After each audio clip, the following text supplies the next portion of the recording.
자, 오늘 우리 성경을 찾겠습니다. 성경 마태 6장 1절에서 4절입니다. 마태복음 6장 1절에서 4절까지 이제 우리 5장을 다 끝내고 이제 6장으로 접어들었습니다.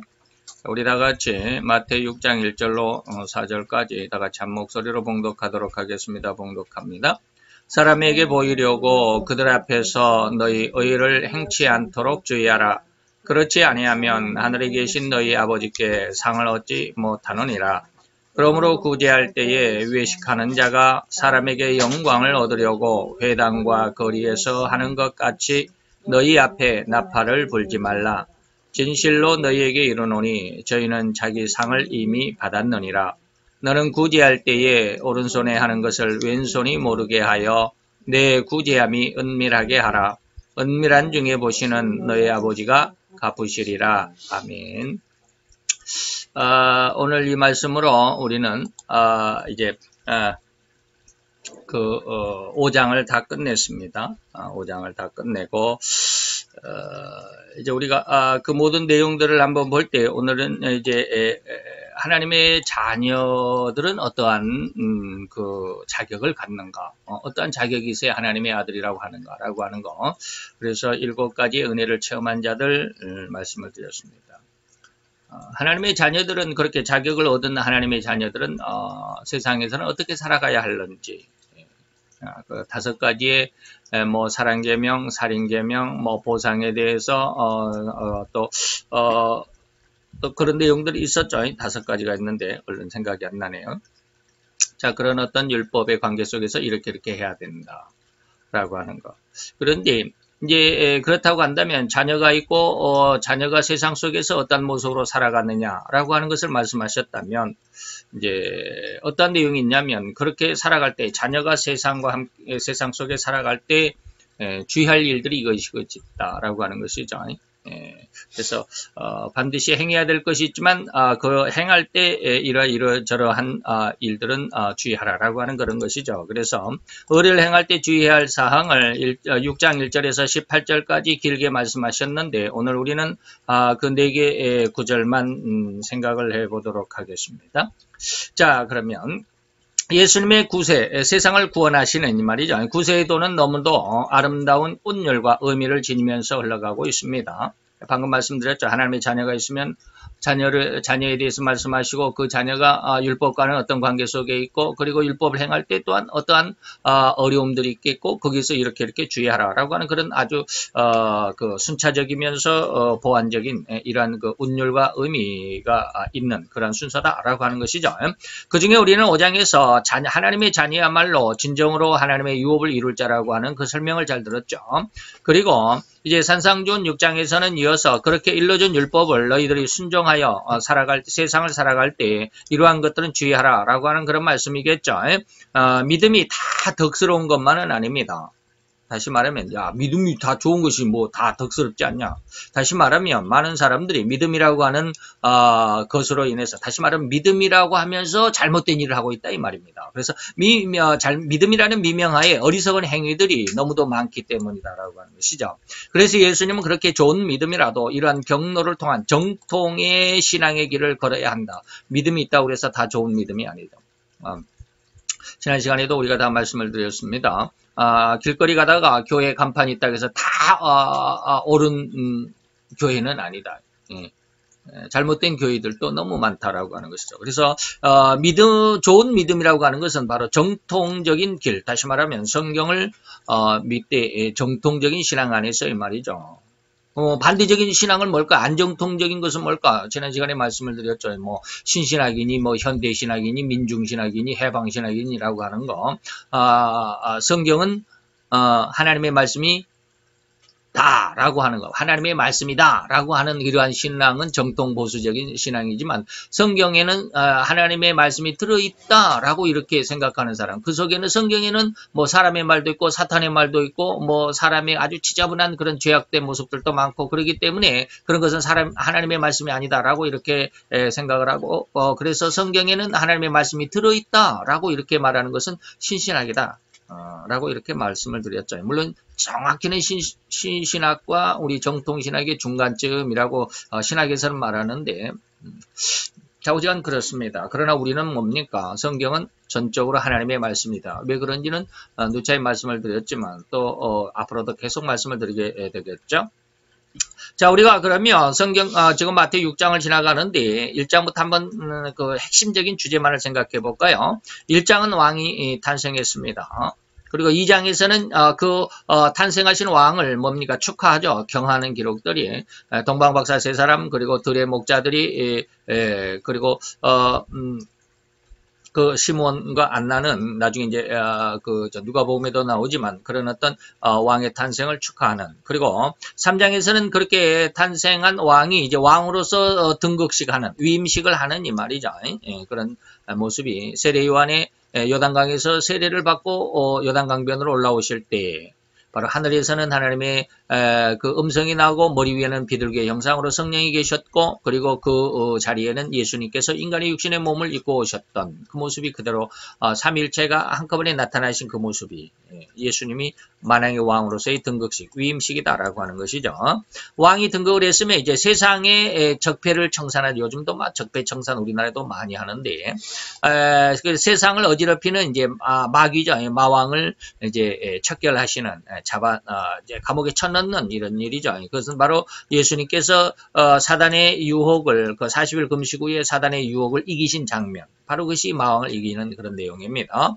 그리고 5장에서는 마귀를 그렇게 이기심으로써 이제 직접 예수님께서 왕으로서 하실 일을 선포하시는 담화문이 시작이 되는데, 이것은 5장, 6장, 7장을 우리는 흔히 말해서 산상수훈이다라고 하는 그러한 내용으로 이제 5장에서는 하나님의 자녀의 자격, 그리고 그 자녀는 율법을 어떻게 지킬 것인가 라고 하는 것과, 이제 이어서 6장에서는 그 담화문격인 천국의 율법을 지키면서 그 천국의 율법을 지켜가는 것, 의를 행하는 것 이 말이죠. 어떠한 주의사항이 있는가라고 하는 것 언급하십니다. 주의사항은 세 가지가 있습니다. 구제할 때 주의해야 된다, 기도할 때 주의해야 할 사항들이 있고 금식할 때도 주의해야 할 사항들이 있다라고 하는 그런 내용이 1절로 18절까지 쭉 기록이 되어 있는데, 오늘은 특별히 이제 구제할 때의 주의사항을 생각을 해봅니다.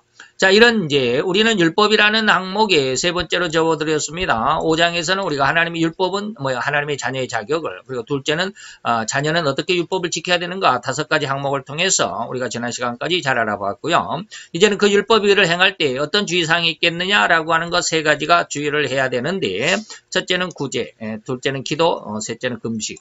무조건 한다 그래서 다 하나님이 기뻐하시는 것은 아니죠. 우리가 창세기에서도 세상을 하나님께서 멸망을 시키고 난 다음에 노아의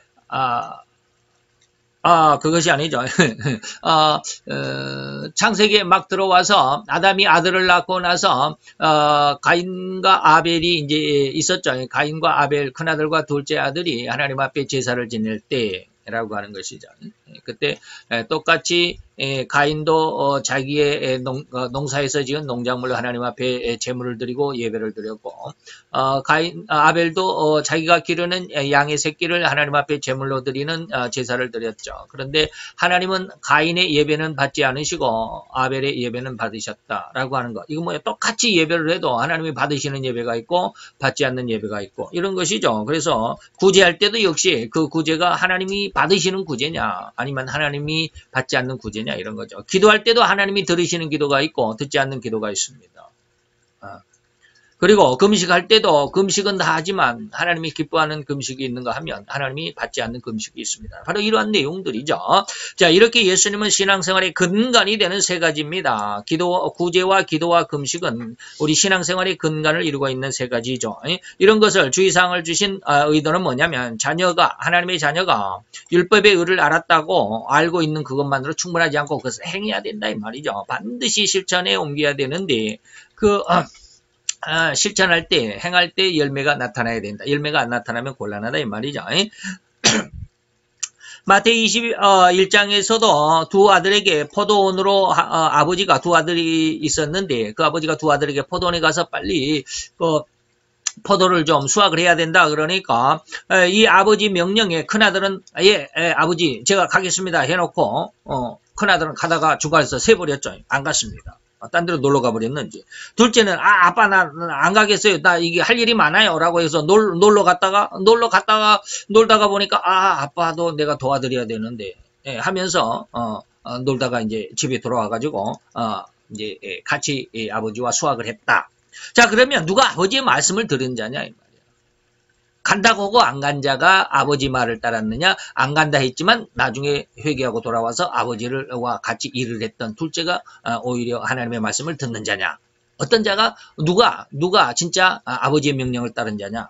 둘째다 이 말이죠. 예? 자, 이 같은 진리의 깊은 것을 알았을 적에는 그 아는 것으로 그치는 것이 아니라 그 결말을 원하는 것은 하나님의 의도가 뭐냐면 바로 그 아는 것대로 살아라 이 말입니다. 행하라 이 말이죠. 그래서 마태복음 13장 앞으로 우리가 배우겠지만 밭에 감춰진 부화가 라는 비유가 있고요. 또 어떤 그 어부가 극히 값진 진주 하나를 발견한 사람이 있었습니다. 그래서 이 진주를 보석상에게 갖다 줬더니 말이죠. 그 귀한 값을 알았기 때문에 그 밭에 감춘 부화를 발견한 농부 또 극히 값진 진주를 발견한 이 보석상 이 사람들은 그 가치를 알기 때문에 자기의 전 재산을 다 팔아가지고 탈탈 털어서 그 밭을 사고 그 진주를 사더라 이 말입니다. 이게 도대체 무슨 뜻이냐 이 말이죠. 여기서 우리는 진정으로 우리 주님께서 의미하신 그 전 재산을 팔아야 된다라는 그 의미가 무엇일까라고 하는 것입니다. 나의 전 재산은 무엇을 의미하는 것인가? 여러분들은 전 재산이 뭡니까? 그리고 다 팔아야 한다라는 그 다 판다는 의미가 또한 무엇이겠는가? 이걸 정확하게 따라야만 그렇게 행할 수가 있겠죠. 그죠? 전 재산을 다 팔아라. 전 재산이 뭔 줄 알아요? 내 재산이 뭐요? 말이죠. 오늘 성도 여러분은 전 재산을 무엇이라고 생각하십니까? 여러분이 몸담고 살고 있는 그 집이 여러분들의 재산이냐? 여러분들의 아파트냐 아니면 전원생활을 위해서 마련한 별장 같은 따로 그런 어떤 집이 별장이냐 아니면 값비싸게 나가는 어떤 다이아몬드 반지가 나에게는 가장 큰 재산이다. 이런 것 폐물 부동산 뭐 이런 것들 적금 통장 뭐 이런 것들이 여러분들의 전 재산입니까? 결코 그러한 물질적인 재산 부동산 또는 폐물들을 의미하는 것은 아니다. 이후 내 전 재산을 다 팔아서 살 수 있는 것이 보화가 값져진 밭이고 또 극히 값진 진주라는 것인데 보세요. 이것은 비유인 것이죠. 밭에 감추인 보화, 그 보화는 누구요? 예수님을 상징합니다. 값진 진주다. 그 진주가 누구요? 예수님을 상징합니다. 그러면 이 상징적이고 의미적이라고 한다면 내 전 재산 역시 상징적으로 해석할 수 있어야 되겠다 이 말이죠. 이러한 의미에서 우리는 두 번째 문제로 제시한 다 팔아야 된다라는 의미도 다시 한번 같이 연결해서 생각해 봐야 합니다. 인간의 중심을 장악하고 있는 죄성을 다 팔아야 한다라는 것, 다시 말하면 철저한 회개를 의미한다. 내 전 재산이 뭐냐? 내가 가지고 있는 모든 내 생각과 내 야망, 내 계획, 내 모든 감정, 내가 가지고 있는 내 인격 전체를 내 재산이라고 보는 거예요. 세상적인 어떤 물질적인 것이 아니라. 그러면 그것을 판다라는 것은 뭐예요? 다 내버렸다라는 것이잖아요. 다 내게서 이제 쉽게 말하면 방출을 했다. 내게서 나갔다. 그리고 내가 들어오는 것은 바로 보하고 진주고라고 하는 것이죠. 바로 다 판다라는 의미는 뭐냐? 철저한 회개를 의미하는 것이다. 그래서 곧 인간 심성, 중심을 장악하고 그 중심에 또아리를 틀고 앉아 주인 행세를 하고 있는 이 죄성, 이것이 내 전 재산입니다. 그런데 이 전 재산을 다 팔았다, 다 내보냈다, 이것을 죄성을 다 들춰내야 된다. 그리고 그것을 하나님의 회개함으로 하나님 앞에 깨끗이 씻음을 받아야 된다. 그리고 난 다음에 밭에 감춰인 보화나 진짜 진주의 그 진짜 의미는 예수님을 정확하게 받아들일 수 있고 그것을 믿을 수 있다라고 하는 것이 되겠죠. 그래서 그냥 밭에 감추인 보화는 그저 동화 속의 어떤 이야기와 같은 그런 모습은 아니다. 수많은 사람들은 천금과 같은 하나님의 말씀은 천금과 같은 진리의 말씀이라고도 말들은 잘하지만 진정으로 그 진리의 깊은 의미를 캐내어 가지려고 하는 데는 너무도 게으르다. 그죠? 성경 읽으라고 그러면 정말 힘듭니다. 성경을 잘 읽으려고 하네요. 하도 해도 안 하니까 해도 읽으라고 해도 안 읽으니까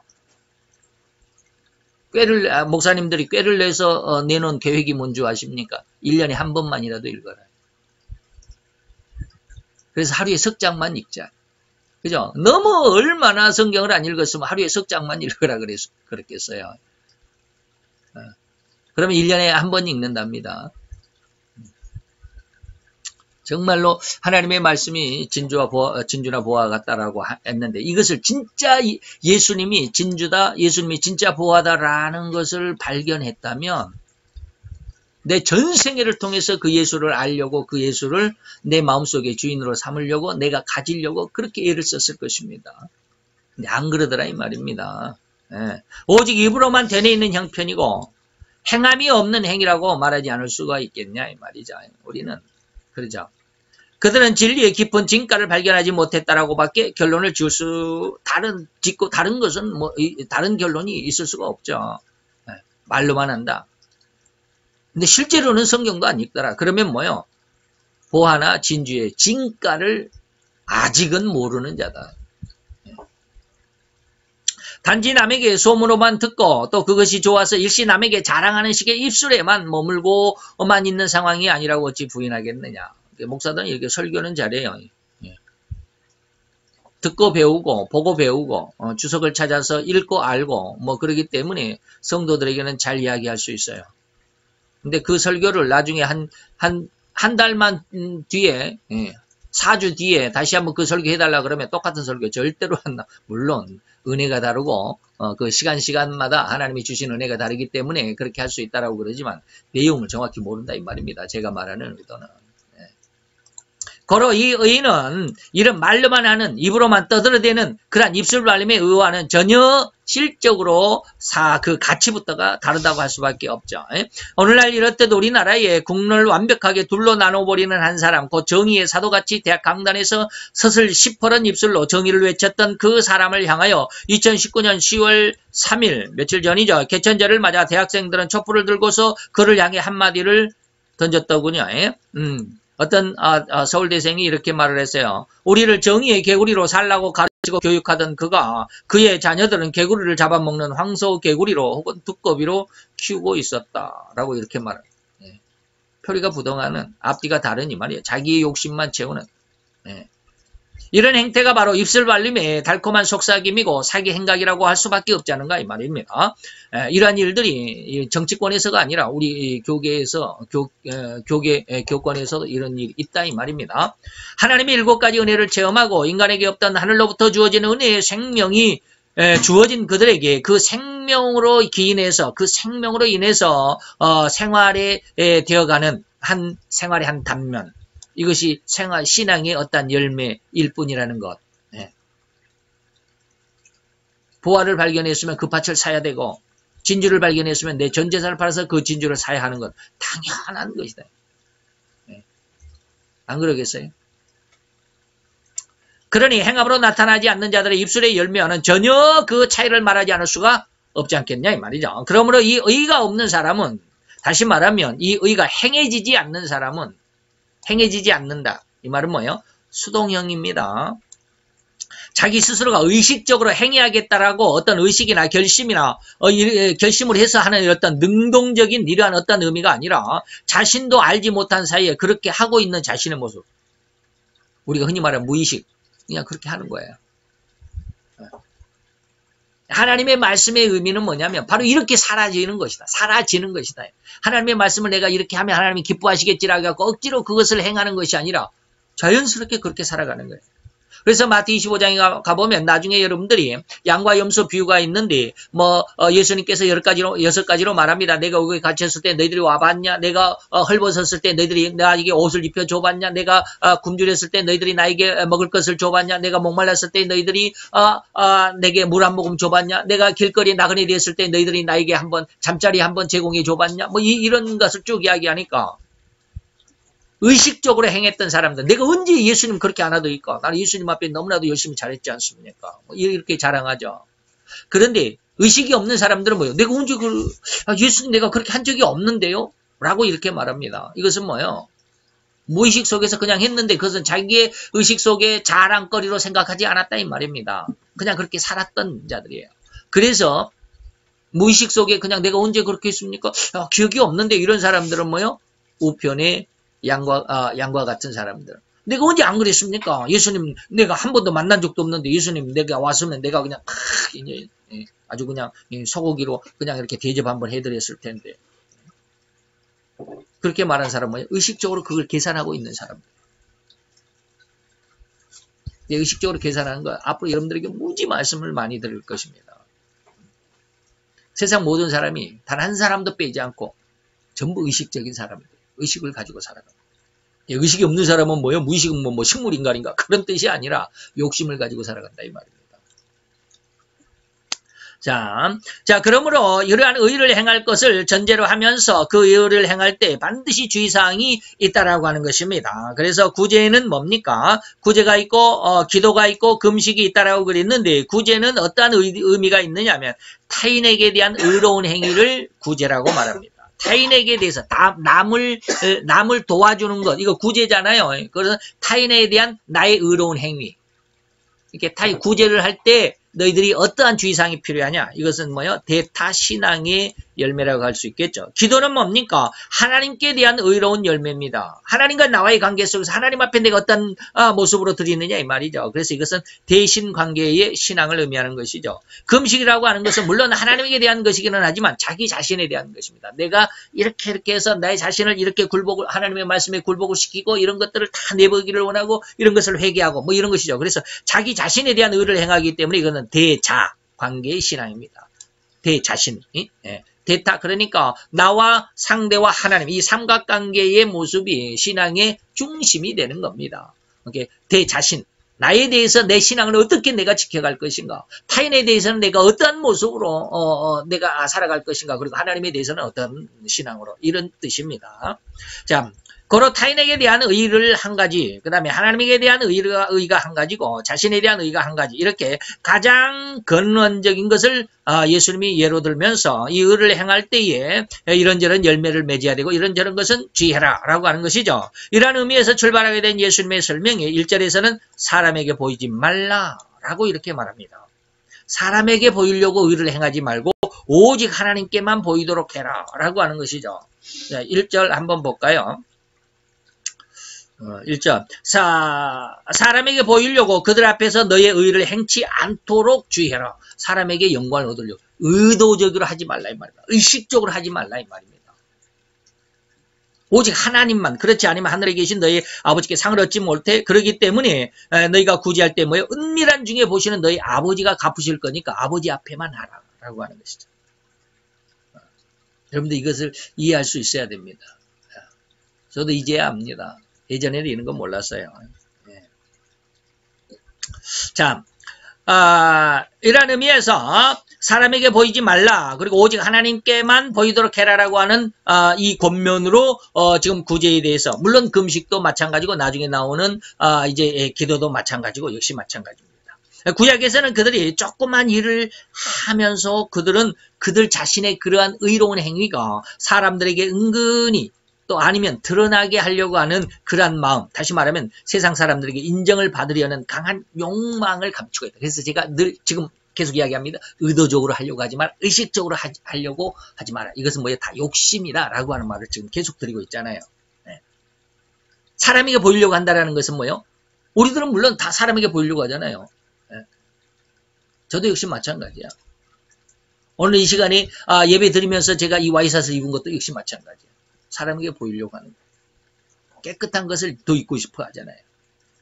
그렇다고 해서 뭐 꼭 그런 거 생각하지 않고 그럼 뭐 더럽고 그냥 다 찢어지고 그냥 시커멓게 때가 그냥 덕지덕지 붙은 그런 옷을 입어야만 그러면 사람에게 안 보이려고 하는 거냐. 그런 의도가 아닙니다. 마음 자체를 말하는 거예요. 제가 온 인간 단 한 사람도 빼지 않고 모든 사람의 모든 언행, 모든 행위가 모든 말이 전부 다 의도적이다 의식적이라 하는 말이 바로 이런 거예요. 내가 오늘 넥타이를 매도 왜 이것을 매야 되느냐? 의도가 있잖아요. 좀 더 깔끔하게 보여야 된다. 좀 고품격을 뭐 이게 뭐 만원짜리밖에 아니지만 만원짜리지만 이게 뭐 고품격이 될 수는 뭐 있을는지 없을는지는 모르겠어요. 그러나 그렇잖아요. 마음이 그러잖아요. 내가 왜 일을 하느냐? 의도가 있잖아요. 그런데 하나님의 자녀가 되면 이게 의도가 없어집니다. 이런 의식이 없어져요.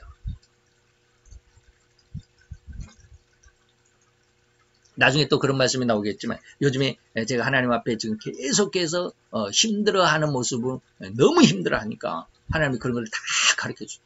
그래서 이 교만이라고 하는 것을 예전부터 늘 말씀을 드렸잖아요. 교만이 뭐다라고 하는. 예수를 믿으면 하나님을 믿고 뭐 신학교를 가고 신학대학원을 가고 뭐 외국에 뭐 신학 유학까지 가가지고 뭐 석사를 받고 뭐 박사를 받을 그렇다고 해서 교만이 없어지는 게 아니다. 모든 사람은 다 교만이에요. 뭐요? 사람에게 인정을 받으려는 강한 욕망이 있다라는 거예요. 내가 이만큼 교회를 부흥시켰다. 내가 이만큼 교회를 성장시켰다. 내가 이만큼 설교를 잘해. 나는 설교학 박사거든. 나는 뭐 성경 신학 박사거든. 뭐 이런 것들이 있잖아요. 다른 것, 우리 신앙을 떠나서 뭐 다 세상 속에 있는 뭐 철학 박사님 뭐 이런, 다른 거는 제가 말할 필요도 없어요. 그런 사람들 그냥 그러니까. 그냥 죄 가운데 있다라고 우리는 인정을 해버리니까. 그 부정할 수가 없으니까.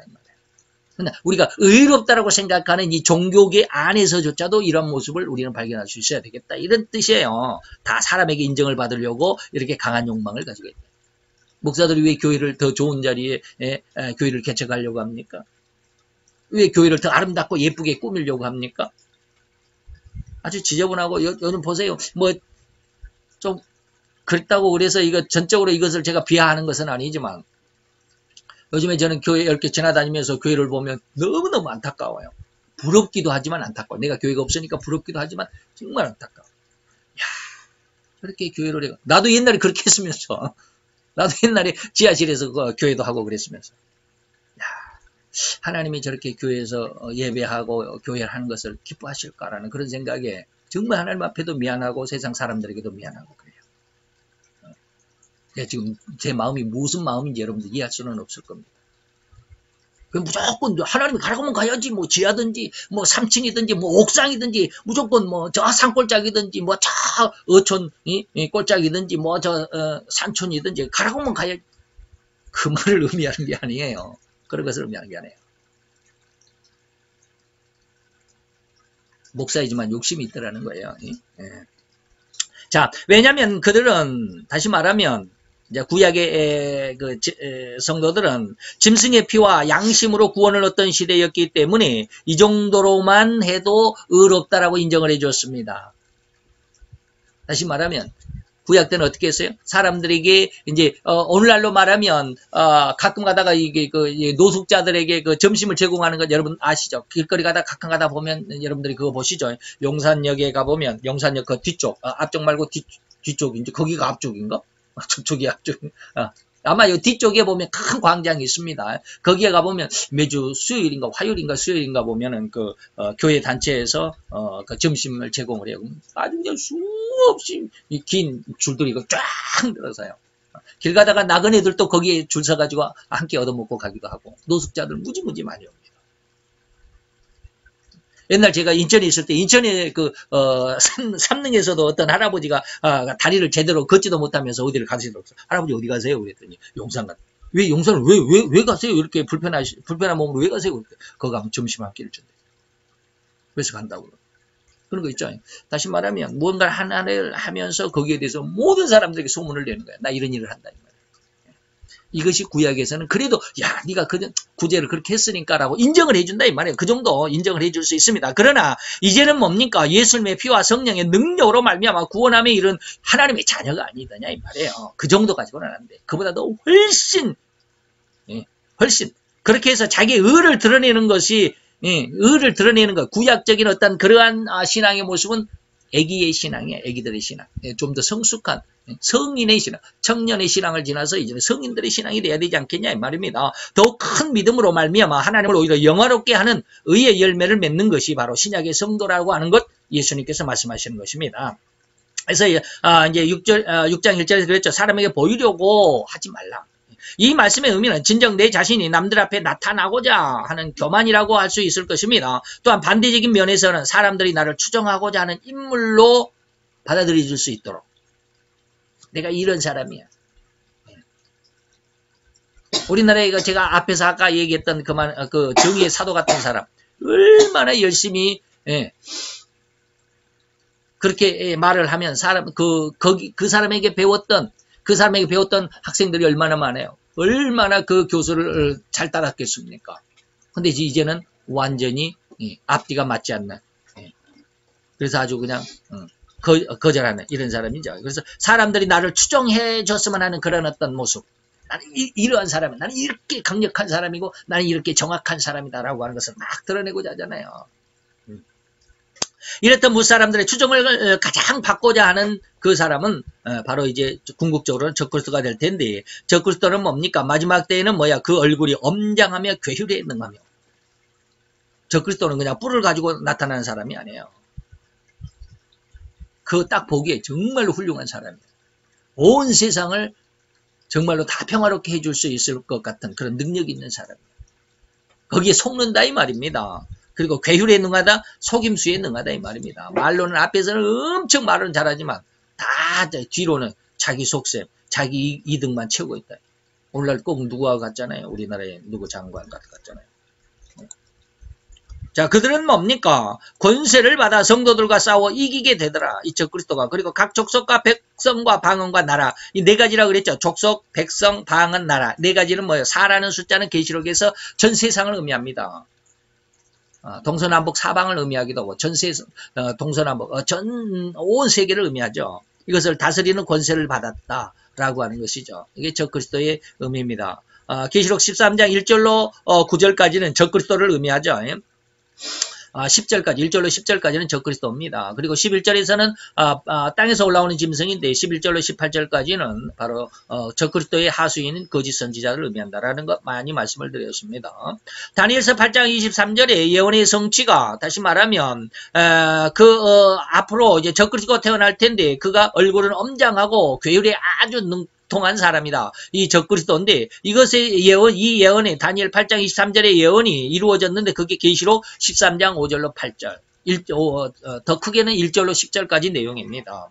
이것이 바로 적그리스도의 상황이라고 할 것입니다. 이는 온 세상의 이목을 집중시킬 수 있는 강력한 지도력을 발휘할 것입니다. 그로 인해서 온 세상이 그를 추정할 수 있을 만큼 모든 방면에서 뛰어난 능력과 실력을 갖춘 존재다. 오로지 그에게 없는 것이 있다면 단지 뭐요? 하나님을 믿는 믿음과 그 신뢰성은 없을 뿐이에요. 그 외에는 신앙 외에는 모든 것에 아주 강력한 힘과 능력과 실력을 가진 사람이에요.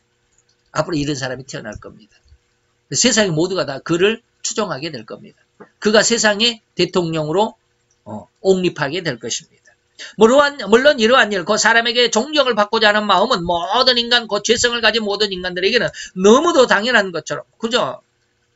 저 자신도 이러한 마음 없지는 않아 있어요.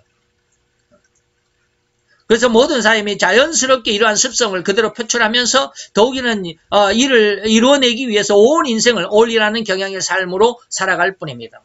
그죠? 여러분들 삶을 잘 생각을 해보세요. 이러한 삶이 아니라고 결코 부인할 수가 없을 것입니다. 헤롯이 그 중에 또 한 사람인데 헤롯이 그러한 영광을 하나님 앞에 돌리지 아니하는 거로 하나님의 영광인데 그것이 하나님께서 주신 은혜인데 하나님이 주신 것인 줄 모르고 내가 그냥 나 외에는 전혀 세상에 다른 그 누구도 없어. 내가 바로 하나님이야 라고 하는 것. 이게 바로 황제 숭배 사상이거든요. 황제 숭배 사상. 내가 바로 하나님이야 라고 하는 거예요. 황제들이 그랬죠. 그래서 그러다가 하나님이 그 즉시로 그에게 병을 내렸습니다. 그래서 주의 사자가 곧 그를 징계하니 충이 먹었다. 벌레가 먹었다. 오늘날로 말하면 바이러스에 걸렸다 이 말입니다. 그래서 일설에 보면 역사에서 보면 헤롯 왕이 나중에는 병이 얼마나 심했는지 창자가 다 쏟아지는 그런 병에 걸렸답니다. 그래가지고 창자를 다 쏟아내면서 죽었다고 그런 어떤 그 역사의 기록이 있다고 그래요. 그래서 헤롯이 바로 이러한 하나님의 영광을 자기가 하나님으로 황제 숭배 사상의 중심에 있었던 그 인물이었기 때문에 그러한 하나님의 징계를 받았다 이 말입니다. 이렇던 인간은 결코 영광의 대상이 아님에도 불구하고 영광의 대상은 오로지 하나님뿐인데 그 하나님의 영광을 가로채려고 하다 보니까 굳이 이러한 영광을 받고자 하는 습성일 수밖에 없는 인간의 모습이라고 하는 것 우리가 철두철미하게 깨달아 알아야 되는데 여기로 나가지 않아야 되는데 하나님을 모르는 자는 여기로 막 나가잖아요. 그게 바로 극단에 있는 사람이 바로 황제입니다. 오늘날에는 북한의 김정은이 같은 사람이요. 우리나라에는 조국 같은 사람이요. 이 사람은 자기가 실수한다라고는 생각을 못하는 사람이래요. 들려지는 말이 그래요. 자기는 절대로 실수가 없다라는 그런 아주 완벽한 자기 충만적인 사람이에요. 그래서 자기 실수는 그렇게 인정을 안 하는 거예요. 그렇다고 그러더라고, 사람들이. 다시 재련하거니와 사람은 결코 경배의 대상이 될 수가 없습니다. 오로지 하나님의 법안에서 순종하는 삶이어야만 합니다. 이러한 삶은 족쇄같이 우리를 얽으면 굴레가 하나님의 법안에 순종하는 삶이어야 된다고 그러니까, 야, 그러면 하나님은 대장이고 우리는 맨날 그 안에서 내 자신, 내 의견도 드러내지 아니하고 그냥 매일 예예 하면서 그러니 꼬복 노릇이나 해야 되느냐 이 말이에요. 결코 아닙니다. 온 세상을 정복하며 다스릴 수 있으며 그러한 가문으로 이 땅에서 번성하고 충만하게 되는 그 은혜와 그 축복의 근원이 바로 하나님 안에 살아가는 자들의 모습입니다. 앞으로 계속 이런 말씀을 드릴 겁니다. 곧 인간들도 이러한 하나님의 성품, 그 마음을 닮았을 뿐이니 자기 자녀들이 아버지, 어머니 법안에서 잘 살아가기를 그렇게 부모들은 원하지 않는가 이 말입니다. 자기 아이들이 부모의 품을 떠나서 세상에서 방황하며 이런저런 구설수와 잘못된 범죄의 삶에 들어간다면 얼마나 그 부모의 마음이 찢어지겠는가. 이 부모의 마음을 요즘에 텔레비의 그 프로그램 중에 하나 여러분들이 보실 수 있어요. 미우새 있죠? 미운 우리 새끼. 거기 부모, 엄마들이 나와가지고, 자기 아들이 뭐 이런 거 한 거 보면, 아이고, 왜 저래? 우리 아들은 왜 저래? 저런 거 하지 말지. 막 그러잖아요, 엄마들. 말은 그렇게 하지만 속으로는 아주 그냥, 표현할 수 없을 정도로 속이 타는 거예요. 자기 아들이 그렇게 합니다. 우리 말에도 이러한 경우를 한탄하면서 하는 말이 있습니다. 내가 죽어서 어떻게 조상님들의 얼굴을 뵐 수 있을까? 여러분들 이런 말 혹시 안 들어보셨겠지만 저는 어렸을 때 이런 말 많이 들었어요.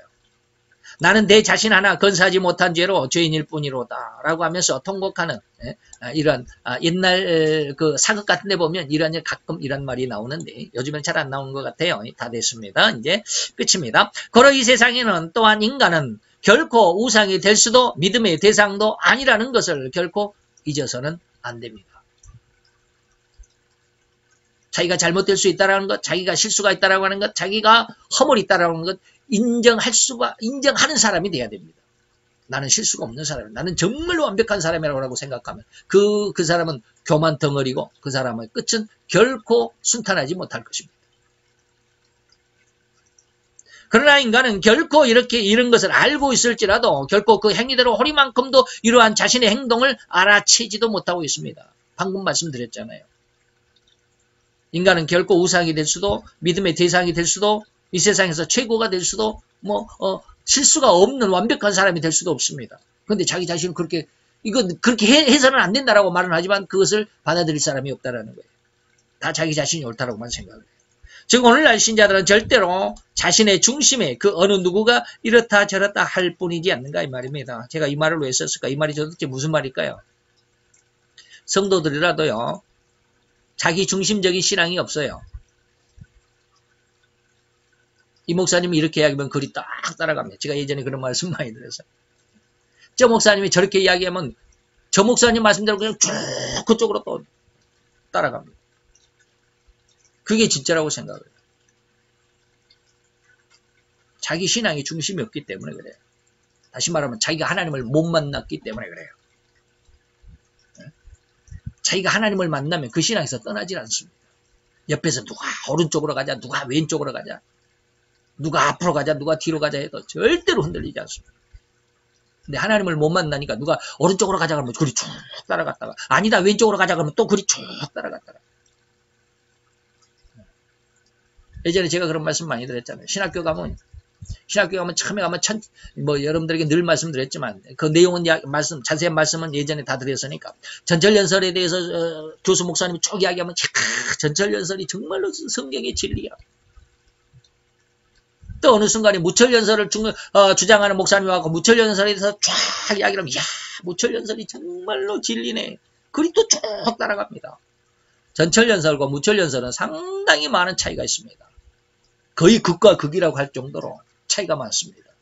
그런데 그렇게 따라가는 거예요. 자기 중심이 없어요. 제가 성경을 알고 난 뒤에 내 자신의 모습을 그렇게 발견했어요. 내가 신학교 때 그렇게 했었거든요. 예? 그래 어느 누구가 이렇다라고 그러면 그리 따라가고 저렇다 그러면 저리 따라가는 오늘날 신자들 그렇지 않느냐 이 말이에요. 그 신자들 대화 속에서 유명하다는 인물들이 그들의 입가에서 침이 튀도록 그래. 누구 목사님이 이렇더라. 누구 목사님이 이렇게. 이 목사님은 뭐. 그 목사님이 구세주가 아니야.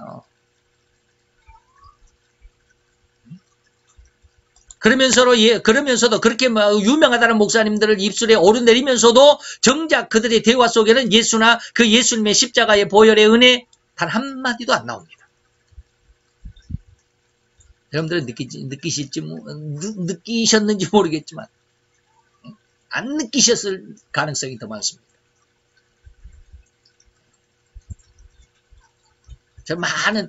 제가 이제 그들과 대화하지 않고 옆에 대화를 하는 사람들이 대화를 이렇게 들어보면서 듣다 보면 이 사람들은 신앙인이구나라고 하는 것을 알 수가 있잖아요.